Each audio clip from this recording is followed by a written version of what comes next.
John Burnett, who's a Republican strategist. He joins me in the studio this time. John, great to have you in here. Good to be here. What are your predictions for Super Tuesday? What states should we be looking out for? Well, we're definitely looking at California, right?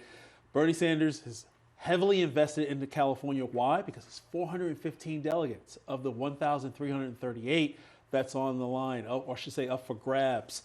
But, with Biden's win in South Carolina, he's trying to use that within the 72-hour window to try to get as many people behind him as possible. That's why we've seen Pete Buttigieg and Amy Klobuchar rallying behind Biden, specifically in Texas. Why? Because that's the second largest delegate-enriched state in Super Tuesday, 228 delegates. So Bernie Sanders has a huge ground game. So Biden has to figure out a way to penetrate his lead, and Bernie Sanders is leading in the national poll, which will have some influence in the minds of voters as they're making up their minds, the undecideds, if you will, which is usually a huge pool of people. So I think that with the help of endorsements, because we know that Clyburn's endorsement in South Carolina helped him tremendously.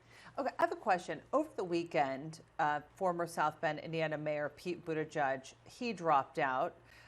And then there was a question of where will his supporters go? It was thought that maybe they would go to fellow center-left candidate Amy Klobuchar.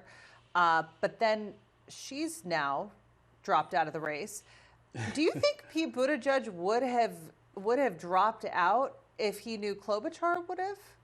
The thing is, when you look at the results in South Carolina, and when you look at the geography with regard to Super Tuesday, the lion's share is the West and the South. Two areas that, either Bernie Sanders already has a huge lead, right, or the people that vote in the South are not going to resonate. And Buttigieg wasn't going to be a winner in the South. Not at all. So who needs to drop out of the race that should? And of the candidates staying in, are they hurting the party's chance of solidifying a nominee to take on President Trump? And is President Trump happy about that? Can I answer that objectively? Yes. As a former, yes. I ran for office in New York City, and if someone walked up to me and said, "You should drop out," I would be enraged, right? But, the thing is that Senator Warren, if she doesn't win Massachusetts tomorrow, her home state, and there's a likelihood that she will not. Why? Because Bernie Sanders, did you see the crowds that he's drawing in Massachusetts, in her home state, her backyard? Chances are she will not win. She will drop out soon. I think Amy Klobuchar actually saw the same handwriting on the wall, because Minnesota's also going to the polls tomorrow.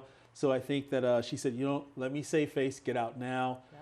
Yep. Senator Warren, I don't think she'll get out, but I think she'll get that reality check. All right.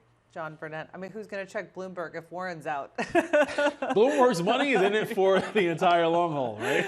Really great to have you with us. Good to be here. Thanks, John.